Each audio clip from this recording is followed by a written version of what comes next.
Welcome to our welding tutorial. Our topic for today is all about welding closed butt joint in flat positions.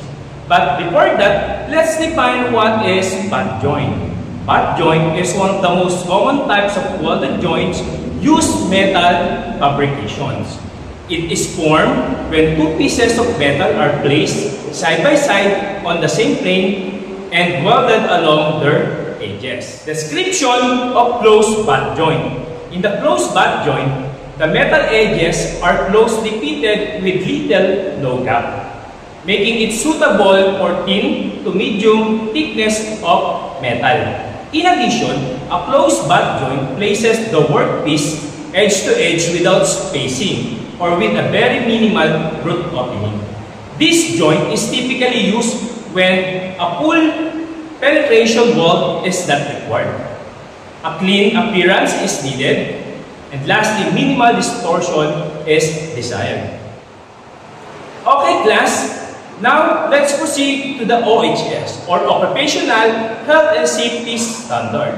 Before performing any welding activities, always think safety, because safety is important. So here are the OHS standards in performing or in welding closed butt joint in flat position. First, always wear complete PPE. Second, keep your workplace clean and dry. Third, do not weld near flammable materials. Fourth, check cables and machine for damage before using. And lastly, never look at the art without proper filter lens. So here are the tools, equipment, materials, and PPE that we can use in performing welding closed butt joint in flat positions. So let's proceed to the materials. Materials, first is electrode E6013 with classifications of 2.4 mm diameter. Next is the metal plate with the sizes of 2 inches by 5 inches by 10 mm. And let's proceed to the tools. First is wire brush. Second is the chipping hammer. And lastly, the power tools is angle grinder. And equipment that we can use is welding machine.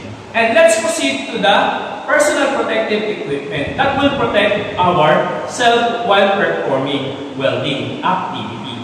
First is the welding jacket. Second is the welding gloves. Third is the safety glasses.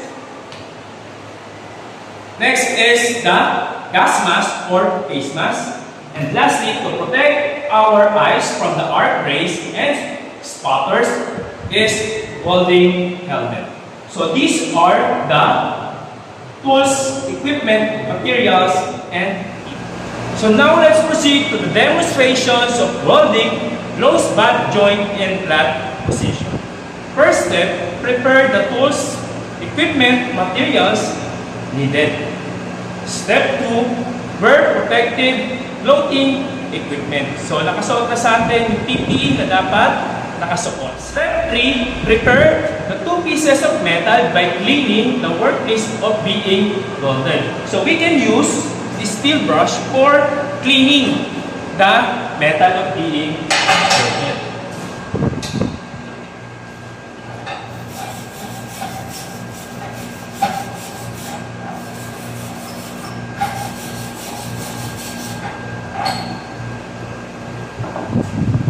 Step 4, set up the welding machine and set the current from 70 ampere to 100 ampere.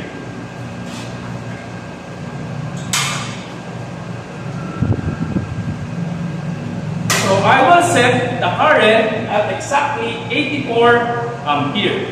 Step 5, plump the bare end of the electrode in the electrode holder. So I will use the 2.4 mm diameter of electrode.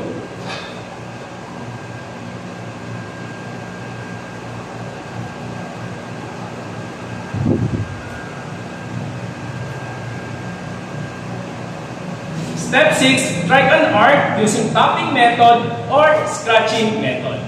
And step 7, tap weld in both edges of the workpiece of metal.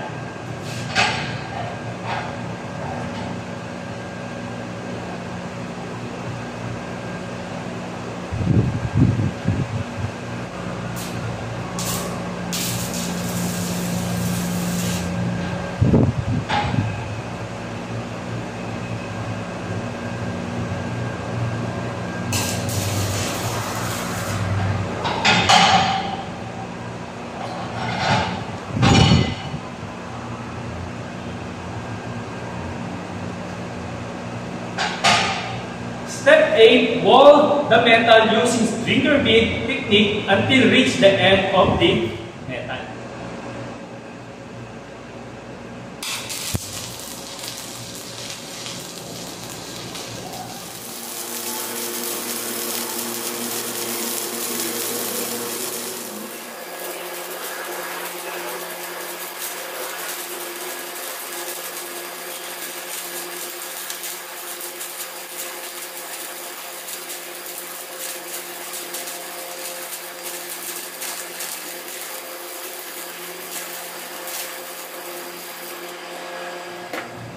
Step 9, using a chipping hammer, chip off the slag from the bead and use steel brush to remove the remnants of the beads.